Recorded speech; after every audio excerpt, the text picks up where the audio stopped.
life-saving skill. Generally, pelvic injury are one of the only sort of orthopedic emergencies that can cause loss of life. Otherwise, most of the fractures can be treated without much mortality. But if you are not careful in treating these pelvic injuries, you may lose the patient, right? Yes, sir. So generally pelvic trauma is associated with polytrauma and it causes massive bleeding. It causes injury to the soft tissue. Generally causes are motor vehicle accidents, fall from height, generally suicides or crush injuries. These are the common modes of injury. And if you assess the severity, pelvic injuries are associated in 3 to 8% of all simple fractures, but around 30% in polytrauma cases. Overall mortality rate is around 15% in the higher side. In complex pelvic injury, around 20%, and in open pelvic injuries, up to 50% mortality rates are found. So, if you see that the mortality rate is much higher than in our simple orthopedic fractures. So, you need to take care of those patients and identify them. Now, the learning outcomes generally of this talk are: we will classify, we will identify the mechanisms, we will describe the initial treatments for saving the life, we will outline how to use pelvic binders and external fixators, and we will outline what other associated specialties are required for a good treatment of pelvic injury patients.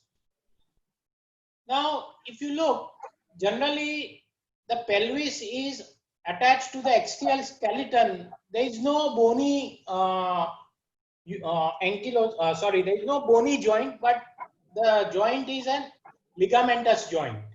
All right, so the ligament acts as ring stabilizers. Isolated symphyseal tail has little influence on ring stability, but as the force goes towards the back, that is the sacroiliac joint and the ischial spine and the sacrum, the severity of the injury also increases, as well as the severity to the patient and life also increases, and the maximum force will then cause complete ligamentous and bony disruption. Associated with the ligaments, you might get bony fractures of the ramus, of the iliac crest, of the sacrum. And sometimes you get bilateral injuries also, which are the most severe type of injuries. Now, if you come to classification, there are two classifications followed. Commonest is the Young and Burgess, and the second is the AO classification. So we'll see what is the Young and Burgess. So generally it consists of three parts. One is the what you call a lateral compression injury. Second is called an anteroposterior injury, and third is called a vertical shear injury. Generally, the force, these injuries are named according to the force applied. So when you get hit from a side, so while a person is walking and he gets hit from the side by a vehicle, you get a lateral compression injury. If you are hit from the front, you'll get an AP injury. And vertical shear are generally found in jumpers fractures, those who fall from height, or generally those who are sitting in a car and then who have a dashboard injury, then one side of the pelvis shears off. So according to the force, you will get an injury, and the injury patterns can be simple. So you have an injury point which is in the front, and you have an injury point which is in the back. As the severity increases, you get an increase in the score. So if you see the LC1, you can only have a pubic ramus and a sacral compression. If you go higher, you have something that is called a crescent, that you have an ilium fracture along with fracture of the ramus along with sacrum fracture. And if the force is more severe, you will get an opposite side injury also. The simplest and most commonly seen is a pelvic diastasis or pubic symphyseal diastasis, that is an AP1. As the force goes back, you can have injury to the anterior ligaments, but the posterior ligaments are intact. All right. So it is a less severe one. And when you go to type 3, you have a complete disruption of all the ligaments. And vertical shear, as you know, there is a translation of the hemipelvis proximally. Going to an AO classification, well, it's just like a Young and Burgess, but they have put it in different classification. So A is least severe, B is rotationally unstable, and the type C is vertical shear. And as you go from 1 to 3, you get more severity. So you need to look this up in the book and you'll understand. It's as comparable to the Young and Burgess. It is much simpler, where you can say lateral compression, AP, or a vertical shear. But these patterns are also good enough if you know the AO classification. Now, going to pelvic trauma, why do they bleed? So generally the bleeding is 10% is arterial, and generally the arteries that bleed are the superior gluteal, and some which are the corona mortis, which is here but not shown here. Now the pelvis is a very cancellous region, and the bone surfaces are cancellous. So once you get fracture, the bone surface is bleed, and because it is very vascular, around 30% of the bleeding comes from the bone. And there are small veins all around in the pelvis, also in the floor of the pelvis and in the bone. So about 60 to 70% of the bleed is venous. Now, as I said before, the area of bleeding is retroperitoneal, where you can see the bifurcation of the great vessels into the superior gluteal and into the pelvic vessels. And generally the bleeding is in the gluteal muscles, where the superior gluteal artery comes out along with the veins. So these are the two main points which get injured during a pelvic injury, and you need to address them while trying to control the hemorrhage. Now, if you look at the estimated blood loss, generally we feel that because the vertical shear fracture is a more severe one, you'll get more blood loss in the vertical shear. But if you look here, the anteroposterior, that is a symphysis disruption with posterior element disruption, causes the maximum bleed. So even though it may appear to be just a symphysis separation, you need to watch out for the bleeding. All right, followed by vertical shear fractures, then the other part. So remember, the APC type 3 has the maximum potential for bleeding because the pelvis sorts of opens out. The cylinder of the pelvis opens out, that's why it bleeds more. Vertical compression, though more severe, bleed less because the vessels get actually shortened on the side of the fracture and they sort of compress and you get a less bleeding. Now, there are four types of patient that will present to you with pelvic injury. In type 1, bleeding has already stopped. Type 2, the bleeding will stop. So generally you don't need to treat them. What you need to focus on is the type 3 patients, that the patient is still treatable, but if you don't treat him, he will die of hemorrhagic shock and DIC. And there is a type 4 patient which is anyhow going to die, which are generally open pelvic fractures or with severe associated abdominal injuries or thoracic injuries. So we need to try to focus on the type 3 patients, and we can take care of these patients by control of hemorrhage, by fixation, by prevent of multi-organ failure, and surgical or embolization procedures to control the hemorrhage. Now, what is the flow chart? If you look at this flow chart, this is from the AO trauma manual, so you can look it up also, correct?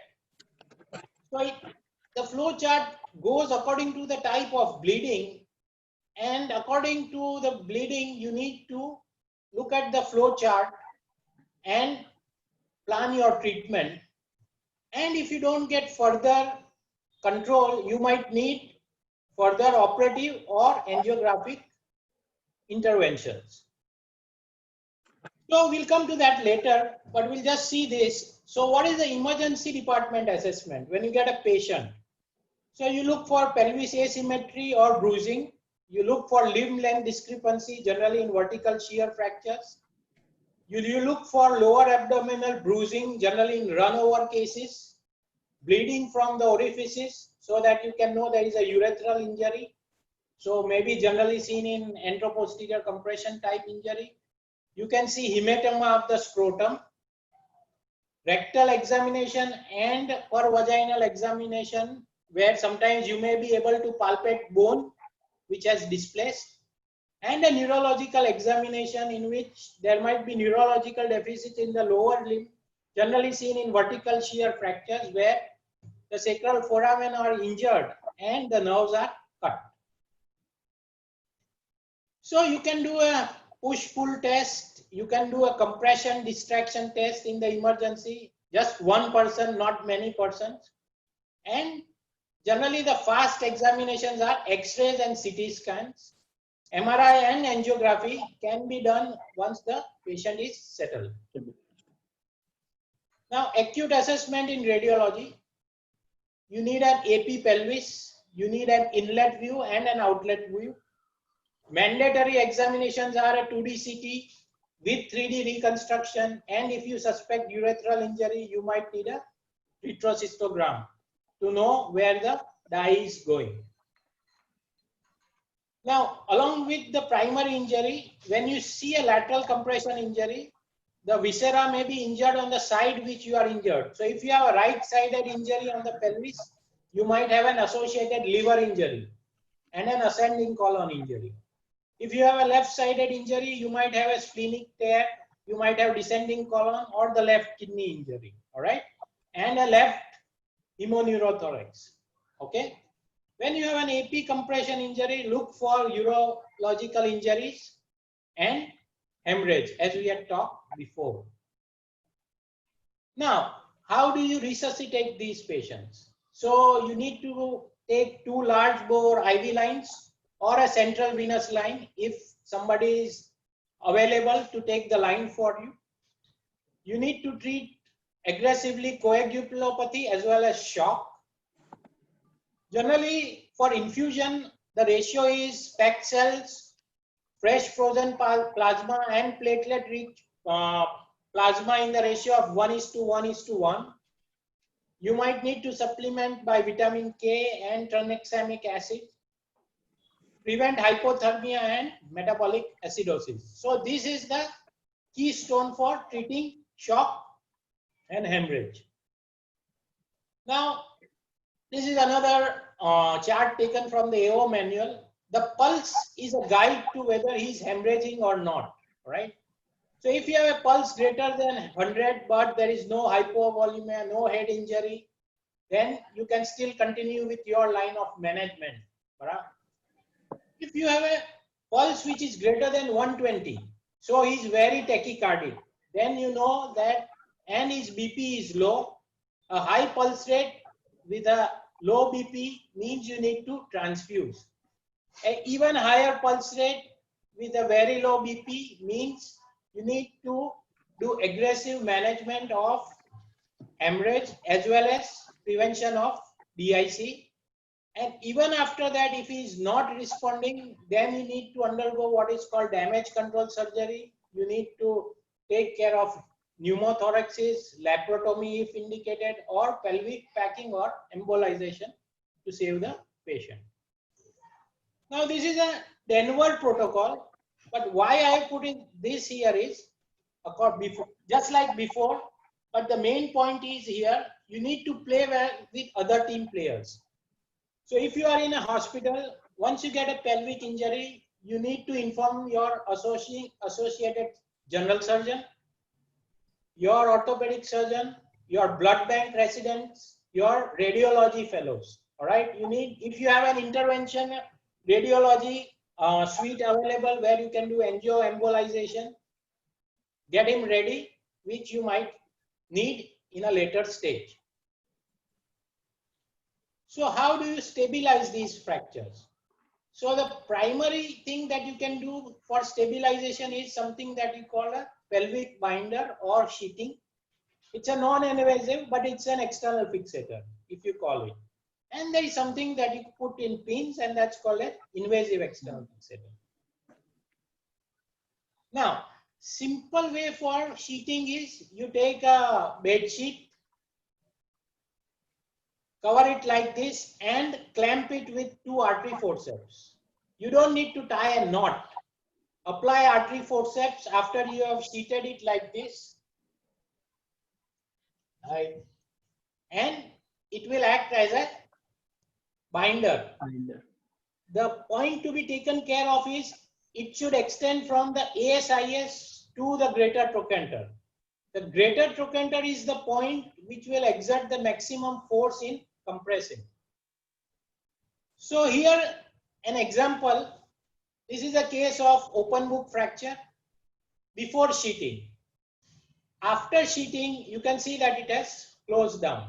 So the volume of the pelvis has decreased, which will control your hemorrhage. Along with your sheeting, another important point that you need to take care of is don't keep the foot like this. You need to tape the feet like this. If you see here, even after sheeting, there is some opening. Once you start taping up the feet, you can see that there is closure of the pelvis. So you need to do a sheeting at 3 points. One is at the feet, one is at the thigh, and one is at the level of the greater trochanter. So just Rikunj, all well? Yes, sir. Now, pelvic binder or sheeting is a good thing in the sense that if you need to shift the patient immediately to the OR and put in an X-fix, you don't need to remove the whole pelvic sheet. You can make holes into the sheet which can help you put your either your C-clamp or your external fixator pins, maintaining your sheet so that you don't get hypotension when you remove your pins. Other types of sheeting that can be available is the ready-made belt or generally the lumbar support belt that you can use. And commercially available, may be available here or not, but in foreign countries, something that is called as a pelvic immobilization belt. It has 3 compartments, 2 gluteal and 1 suprapubic. So if you see here, this is how it works. These are the gluteal chambers and a suprapubic. And once it is applied, this is a normal cut, and these are the chambers which are exerting pressure. And as you can see that the volume of the soft tissue as well as the pelvis is reduced, which will bring up your blood pressure. So it is circumferential compression. The inflating chambers reduce volume. The posterior chambers compress gluteal compartments, prevent bleeding, and the anterior chamber compresses the soft tissues along the spine, and you again produce a tamponade. Okay, now you move into the OT. So sometimes what happens, you have already done a sheeting, you have already stabilized the patient. Once you take the patient on the operating table and then you remove your sheet, and suddenly the blood pressure falls because then everything starts opening up. So what you can do is before removing the sheet, you can use the pelvic post supports of the table and use it to compress the pelvis and then remove your sheet. And if you see here in this case, this was his injury, and just with the post, you can see that the pelvis has reduced. Not only will it help to control hemorrhage, but it will also make your surgery easier because now you have already achieved reduction without doing anything, just by external means. So coming to invasive external fixator, there are 2 types. One is called the posterior external fixator, which is the Gant C-clamp, and then anterior external fixator, which consists of placement of pins in 3 locations, either the iliac crest external fixator, or it can be the supraacetabular external fixator, or the newer technique that is called a subcrystal external fixator. It all differs according to the type of placement of pins. We'll see that. Now, posterior external fixator, when do you use it? Whenever there is a vertically unstable fracture, the anterior fixator won't help because the pathology is posterior. There is a disruption of the SI joint. So you need a posterior stabilization. And posterior stabilization cannot be achieved by putting pins in the ilium. You need something which compresses at the level of the SI joint, and that is the C clamp. C clamp can be placed in the emergency setting.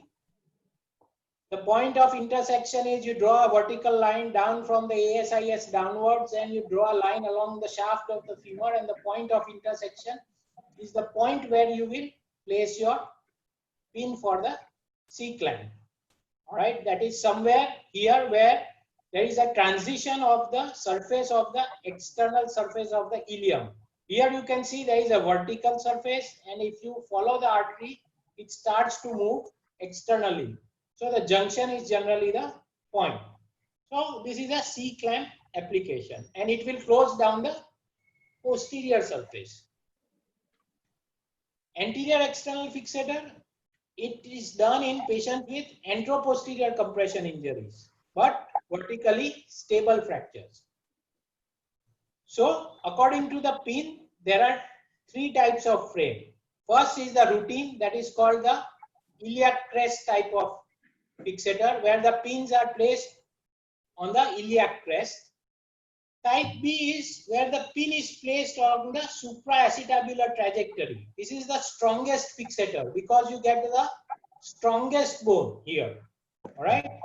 And type C is what you call a subcrystal fixator, which you can do in the emergency itself because you don't need to do an incision, and the landmarks are easily palpable, which is the iliac crest. I'll show you how it is done. So this is the iliac crest fixator. These are how you put your pins.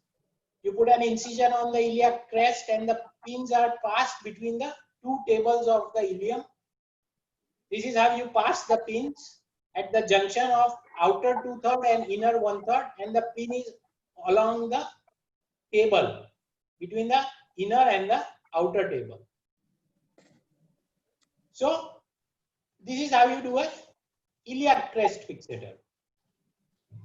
Second is what you call a supraacetabular fixator. You need to identify what is called the teardrop in the supraacetabular region, and you identify it by means of what you call an obturator outlet view. Once you see the obturator outlet view, you will see this configuration, and the pin is passed in the center. Generally, the trajectory of the pin is like this. You may put two pins. This is the strongest and the longest pin that is available in the pelvis. And it is biomechanical more stable. It doesn't come in the way of patient sitting. This is one of my cases where you can see that supraacetabular pins have been placed and the patient is sitting with the fixator on. It doesn't come in way of the abdomen and it remains clear. So if the patient here, the same patient you can see is now walking with the fixator on. So the fixator was first and final treatment, but it doesn't come in his way of daily activities. This is the subcrystal fixator technique, and if you can see, you can easily palpate the iliac crest, and the pin is short between the two tables in a distal to proximal direction, and this is how the pins will be seen of the fixator. This is the fastest fixator that you can apply even in the emergency setting, because the ASIS is easily palpable in all patients and it will easily close down an rotationally unstable pelvis. So this is how the pin placement will be in between the tables going from distal to proximal along the iliac crest. So we'll just see an example. This is a male run over by a vehicle. He has a crush injury of the lower limb. He has an abdominal injury and he has an open perineum. All right. So this patient requires abdominal surgery, stabilization of pelvis, as well as work to be done on the lower limb. So the plan was in this patient to do an urgent laparotomy, to do a pelvic excfix, to do an ileostomy, and a right lower limb AK amputation. And if you can see here, two pins have been placed. One is a subcrystal pin and one is a supraacetabular pin. All right. The advantage of these pins is if you put the iliac crest pins, then they will get contaminated by the ileostomy or the colostomy. As these pins are in the anteroposterior direction, it is quite away from your ileostomy. All right. And if you see here, they get a good control and closure of the pelvis by these two pins. These pins were retained till the end. It still has an ileostomy on, but now you can see that the pins have been removed and the pelvic injury has healed without any infection. So instead of iliac crest pins, you need a subcrystal and a supraacetabular pin for management of pelvic patients. Now, even after you have done external fixator and everything, still the patient is not well maintaining, his circulation is still unstable, then you need to look for other signs of hemorrhage and you need to do something that is called pelvic packing or angiographic embolization. So what is pelvic packing? It's an damage control procedure. You put packs inside the pelvis which are extraperitoneal at the sites of bleeding, which I had earlier said, at the retroperitoneal area and the exit of the superior gluteal artery. 3 packs are placed on each side through a vertical incision and the packs are retained inside for 24 hours. And you go in for a second look at 24 hours. Or you can do emergency packing and then shift the patient for what you call embolization. So here you can see that packs have been put, but still the patient was exsanguinating. So the patient was shifted for angiography and this bleed was controlled by a gel foam. So generally sometimes if the facilities are available, you might need a combination of treatment. First you put in your clamps. If you are not getting control, then you may go for pelvic packing. If still you are not getting control, then you might need angio embolization to save the patient. Now this is called a sort of, is it life saving or damage control? You might sometime need to do where facilities for angiography embolization are not available. You might need something that is called as bilateral internal iliac arterial ligation to control bleeding from the pelvis. The survival rates around 35%. We don't know what are the adverse ischemic sequelae among survivors.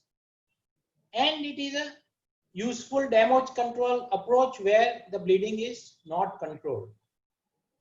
So the take home message is you need aggressive fluid resuscitation with correction of coagulopathy. You need early stabilization by sheet binder. You can apply that in the emergency ward itself. You don't need to go to the OT to apply a sheet. In the OT, you can apply an X-Fix. You need a team approach, general surgery, urology, interventional radiology, neurosurgery, and combined knowledge of the fracture, patient's condition, and physical exam to decide on the next step. Thank you. Wait, I'll show you something more. Now, this is a patient where you sort of see that there is an open book and injury here. Pelvic binder was applied and this is the X-ray post binder, and if you see they have tightened it too much, and after CT was done you can see it is a vertical shear injury, not an anteroposterior compression injury. So actually the pelvic binder has worsened your injury. Yes, sir. Once the binder was relieved, opened up, the symptoms were relieved. So identify the injury before you apply binder for all pelvic injuries. Correct? Yes. And do not over tighten the sheet, and it is dangerous in lateral compression because already the force is laterally and you are tightening the binder, so you are increasing the force. Binder is good enough only for anteroposterior compression injuries. These type of injuries. Yes, sir. All right, any questions?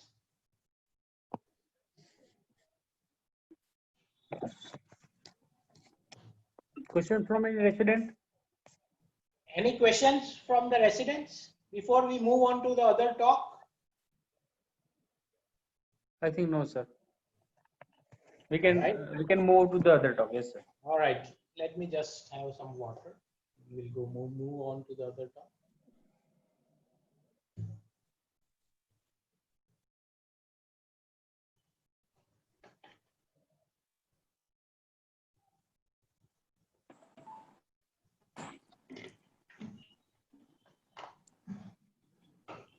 So there are two parts of this talk. Along with pelvic injuries, you need to know about acetabulum injuries. What are the generally the questions asked in your DNB for acetabulum injuries? Sir, not so sure, but I think classification they ask for every fracture. Classification Okay. of acetabulum Right. fracture and that is all I know, sir.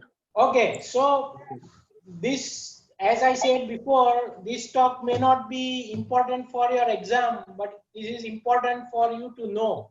Yes, sir. Generally, in corporate hospitals and polytrauma settings, you will get acetabulum fractures, Yes, sir. and it is a good to know skill Yes, sir. for acetabulum injuries. Okay, so first we'll deal about the radiology, which is the part that generally you residents need to take care of. Then we'll talk about some part of decision making, which may be at your level or a higher level, but this part is basic for everyone. So I'll try to make the concepts easy and simpler for you to understand CT scans as well as radiology of a acetabular fracture. Yes, sir.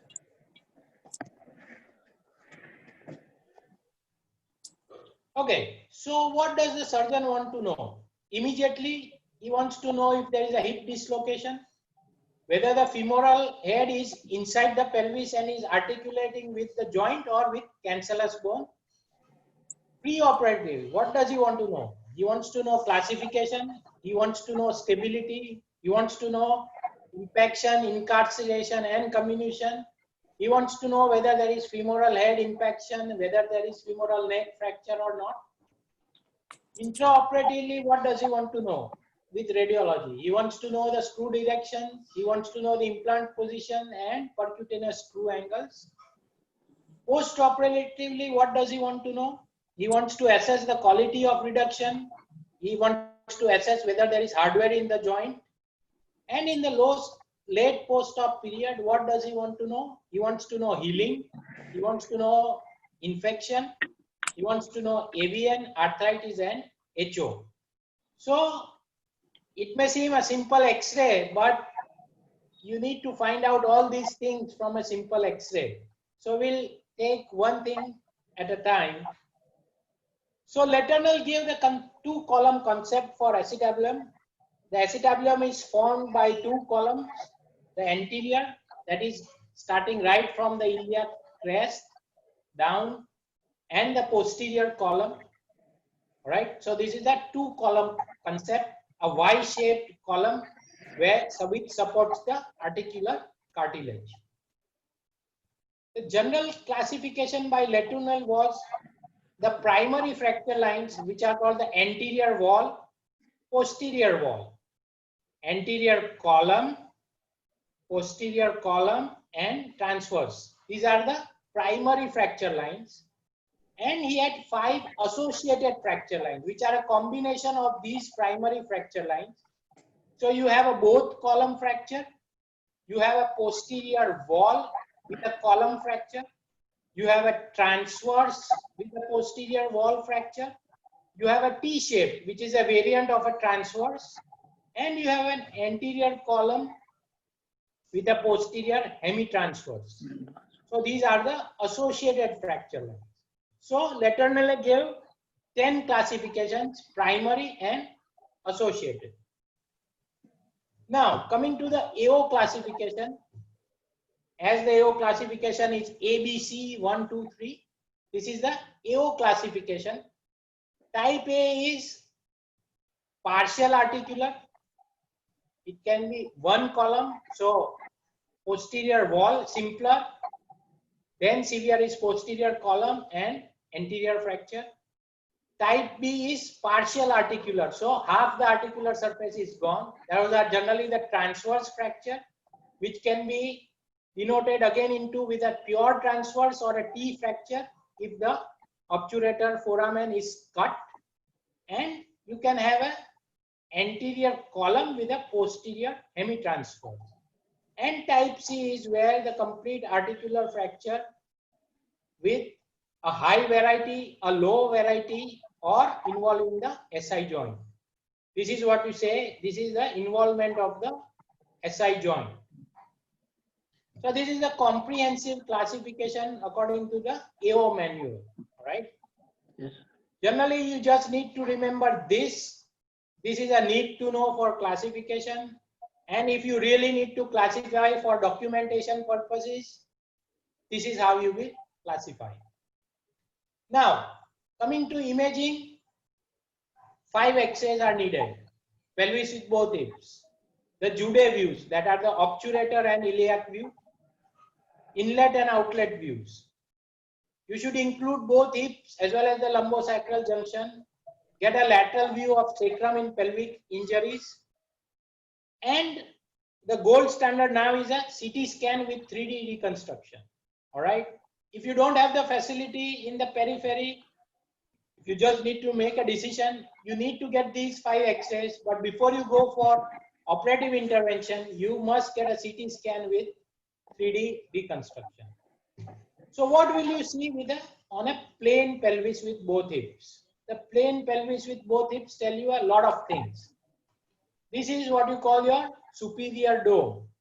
This is what you call your teardrop. This has also importance in arthroplasty, where you need to place your cup along the teardrop. This line, which is the anterior column, is called the iliopectineal line. This line, which is the posterior column, is called the ilioischial line. If you see carefully, there are 2 lines here. This is the anterior wall margin, and if you can see this line, that is the posterior wall margin. Okay, so you need to see all these lines. Also, you need to see the SI joint, whether it is opened or not. Okay. So in the AP view, as I said, you will see those lines. On the bone model, this is what I am talking about. This is the iliopectineal line, the blue line. This is the ilioischial line. That is the red line. Anterior wall, posterior wall. Okay. And your teardrop is here. This is the iliac view. The iliac view denotes the whole of the ilium and the sciatic notch and the ischial spine and ischial tuberosity. These 2 lines are seen. If you see the obturator view, you can see the obturator foramen completely and the anterior column line completely. Right? If you see the bone model, this is what you see in radiology. You can see these are the inlet view and the outlet view taken in 45 degree or 30 to 45 degree tilt of the X-ray beam. So inlet, you can see the complete inlet, and this is the outlet. So on X-ray, how will you classify? Generally, it is simple. Then you can confirm by CT scan. So if you follow the lines, you can generally make out which type of fracture it is. So you need to follow the lines, and according to that, if you see this, you will be able to quite denote it clearly. If the iliopectineal line is okay, the blue line is okay, but the red line is broken, you have a posterior column, right? Then you need to see the green line, all right? If the red line is broken right up to the obturator foramen, then you have a complete column, posterior column fracture with or without a wall, which can be seen on the obturator view. Now, if the iliopectineal line and the ilioischial line both are broken, then you need to see the obturator foramen, if there is a line present or not. If there is a line, it is a T shape. If there is no line generally, then it will be a transverse. If the line exits into the iliac crest, it can be anterior column or a both column fracture. All right. And if the ilioischial line is not broken, it can be only anterior column or an anterior wall. So CT scan is very useful for planning and understanding the steps. 3D reconstruction gives you almost knowledge about the different fragments, and nowadays the newer technology is what you call 3D printing, which can even help you put what implants you are going to put, size of the implants, and you can pre-contour the implants according to the fracture, so your surgery can proceed faster. All right, you don't need to template and make things on table. Already the things are ready with you once the fracture is opened. So generally when you look at the 2D CT scan, you will look at the CT scan at 3 levels. One is at the level of the SI joint. So this level, to whether to know whether there is an SI joint injury or not. Second part is at the level of the dome. All right. This part will help you classify the fracture according to these lines. We'll read these lines later. Also, you need to look at the coronal sections, where you can look at the sciatic notch and continuity of the posterior column, and sagittal sections, where you will get more information according to the walls of posterior wall or anterior wall. So in the CT scan, at the level of the dome, as I said, these are the primary lines that you will try to look for. If you see a line like this, transverse line, you have column fractures. Vertical line, you have transverse fracture. And if you see lines like this, it is a wall fracture. I will show you. So if you have a line here, then it is an isolated anterior wall. If you have a line like this, then you have an anterior column. And further, if there is a line, you have an anterior wall. We'll see. What else will you see in the CT scan? You will see intra-articular fragments. Sorry. You'll see femoral head fractures. You'll see the size of the wall and involvement of SI joint. Now, if you see this, as you can see, the posterior part is intact. There is a line like this. So in front, there is a fracture. So there is an anterior column with a wall fracture. If you see this, anterior, all the parts are intact, but the posterior column, because there is a transverse fracture line running like this, so there is a posterior column, and the posterior column is again fractured by a line. So it is a posterior column with posterior wall fracture. Correct? Sir. If you see this, you can see it is you have a fracture line like this and a fracture line like this. So what does it denote? That the anterior column has separated out, posterior column has separated out. So either it is a both column fracture or it is a T type of fracture. Correct? Because it is a combination of this line and this line. And if you see this last example, if you see here, there are no fracture lines in this part. There is neither this line, neither this line. You have a line only like this. So this is an isolated posterior wall fracture. Got it? Yes, sir. Okay, what else will you see? You will see incarcerated fragment. If you see the CT scan, there is a fragment inside the joint. Okay, so that's an incarcerated fragment. What you will see is marginal impaction. Marginal impaction, just like you have a proximal tibia where the articular surface is depressed, here the articular surface is compressed.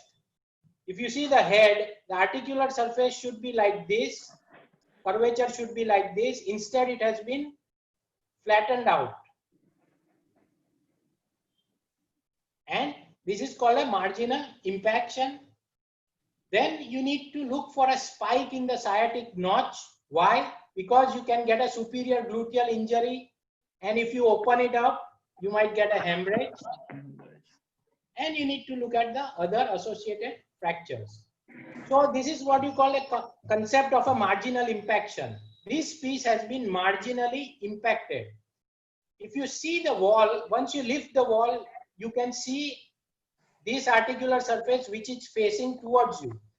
Once you reduce this wall, you will not be able to see the articular surface. So you need to reduce a marginal impaction in posterior wall fractures. So you need to have a concept of what you call as a roof arc measurements of MATA. Generally, in the AP view, 45 degrees or more. In the obturator view, it should be 55 degrees or more for stability, that is to do a conservative management. And in the iliac view, you need to have it 65 degrees or more. So if the fracture line exits lower down, the fracture is stable. If the fracture line exits higher up, the fracture is unstable. So you need to know the roof arc measurements. Okay, I'll just switch to another presentation. This is about radiology. Anybody wants to ask a question, or you need to see other slides again? Anybody raising a hand if they have a question? No, sir, I think no. All right, okay. Sir. Hello. Hello? Yes, sir. I want to see that flow chart of X-ray diagnosis of this iliac fracture, acetabular fracture. Acetabulum fracture flow chart. Yes, sir. Flow chart of, sir, X-ray lens. Which one? This one? The previous one, sir. This one? Not this one, sir. So the flow chart. Just hold on.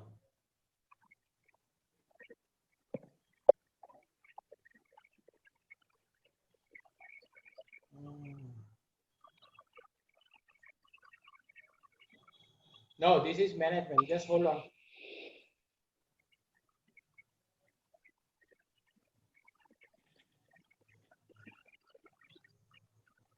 All right, this one? No, sir. So the flow chart, X-ray. Yes, sir, this one, right. You can take a snapshot. Yes, sir. Can you explain it? Shall I go to the next talk? Okay. Okay. Explain it, please.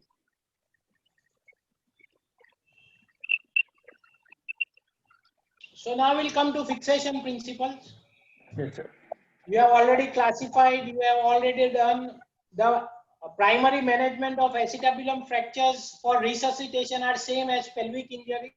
So you have to resuscitate the patient in a similar manner. Once you have done that, you need to plan for surgery. You have already classified, you have seen the CT scan nicely, you have done everything. Now we'll go to fixation principles. So what are the difficulties faced? You need to find out where the good bone is. Generally, these areas you cannot put in your screws because this area has very thin bone and this area is covered by the joint. So you need to find out where you can put your screws. How do you stabilize these fractures? So generally, you can stabilize them by anterior column screw, an infraacetabular screw, posterior column screw.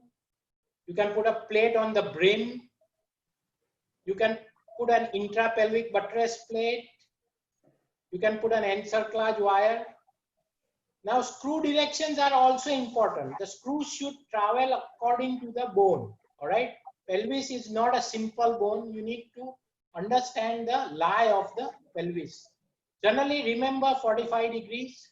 So if you are trying to put along the ramus, symphysis 45 degree, posterior column around 45 degree, around the SI joint straight down, infraacetabular straight down, anterior column around at an angle of 45 degrees.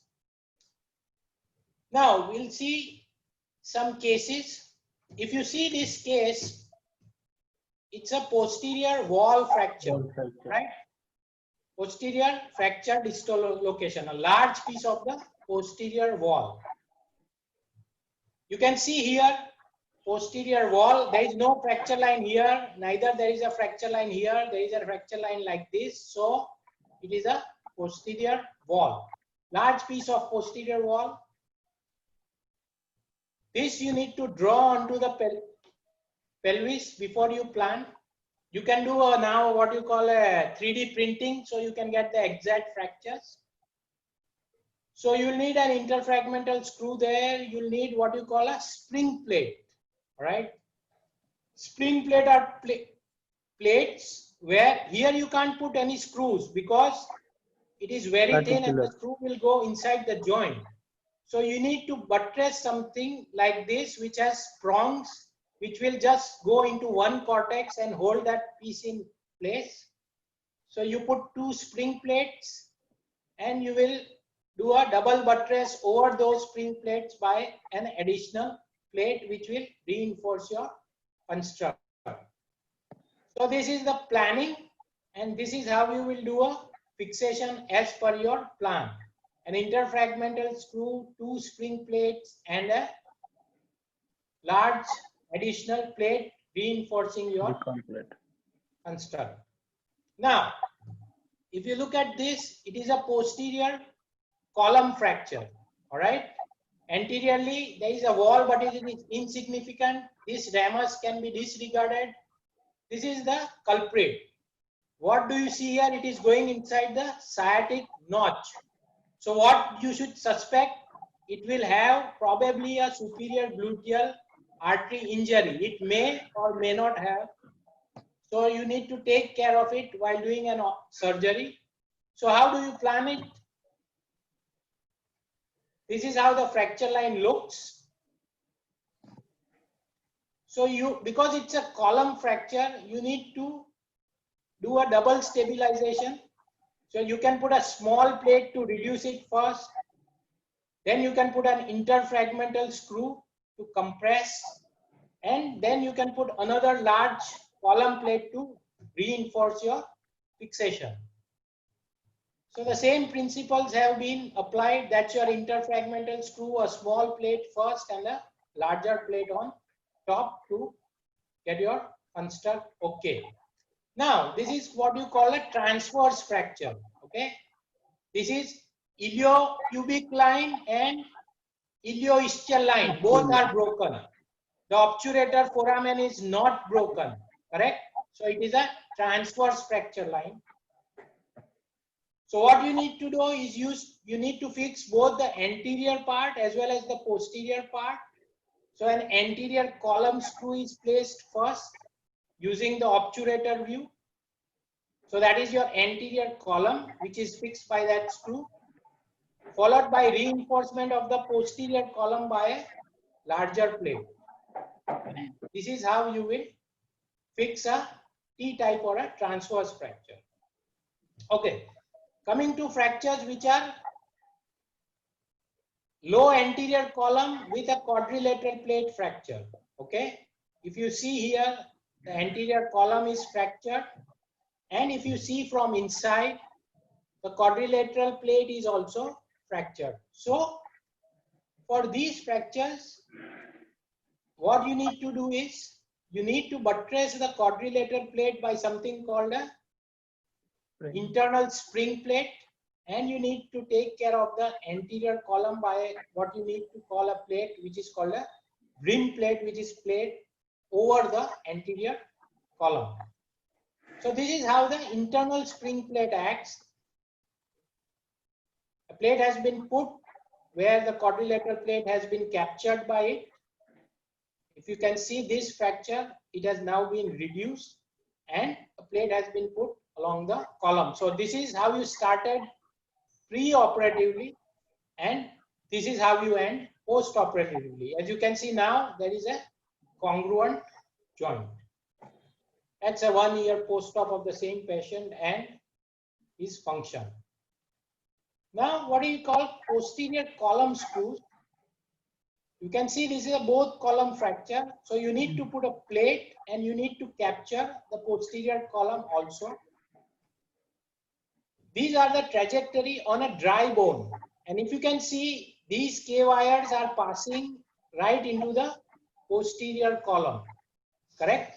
So you can capture the posterior column indirectly from the single approach. A posterior column screw and an anterior plate. That's his 1 year post-op and he has a full range of movement. Another case which is now called the intrapelvic approach or the AIP. Now the STOPA approach or what we call the anterior intrapelvic approach is more in vogue. Okay. Instead of the ilioinguinal, some fracture patterns can be dealt with the AIP. So here the internal part is dealt with the STOPA or what you call the AIP, and you need a lateral window to reconstruct this. This is the surface that you can access through an AIP, and this is how you can put a plate which is put in the pelvic brim inside. All right. So here you can see a plate has been put inside the brim and a plate has been put over the brim, and you can see now a congruent joint. And you can do a combination of things. If you can see here, the columns are vastly displaced. If you can see the displacement here, so you can add an additional cerclage at this level, which will help you reduce. So this is a both column fracture with gross displacement here. You can see the cancellous bone here and the displacement of the anterior column. A cerclage wire has been put to reduce it along with a spring plate and a brim plate, and you can see now the articular congruity with posterior column screws. So you should aim for less than 2 millimeter of displacement. If it is more, it is sometimes called a secondary or imperfect, and if you have a significant displacement, you have a poor reduction. Yes, okay. Outcomes vary according to a surgeon's number of cases, and if the treatment is delayed beyond 3 weeks, generally the results tend to be poorer. So complications can be damage, lymphatic damage, cutaneous necrosis, hematoma, infection, nerve injuries, abdominal hernias, vascular damage. In posterior approach, the complications can be sciatic palsy, HO formation, gluteal weakness, and skin necrosis. So if you summarize, require acetabular fractures require proper anatomy, proper planning. Poor understanding equates to poor results. Anatomical reduction is essential. You need to know the direction of screws and plates, and the outcome depends on the experience of surgeon and timing of the surgery. Okay, thank you. Any questions? Any questions from the residents? So what is the concept of secondary congruence? All right, okay, I'll show you.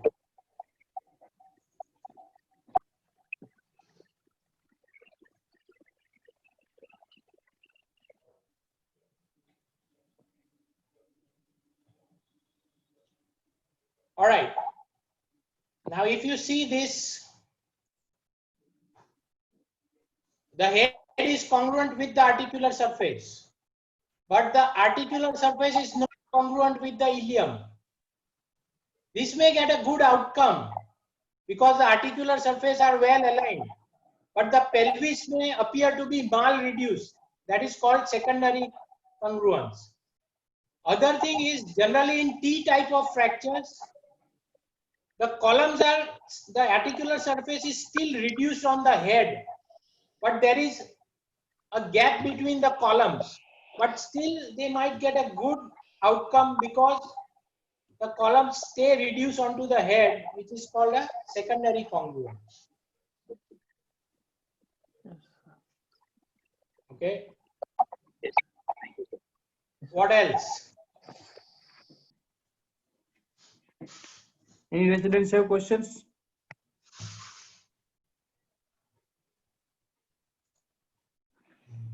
I think no, sir. All right. So Yes, sir. thank you for your listening. Thank you very much, sir. Yes, sir. If you Lecture need was very good, sir.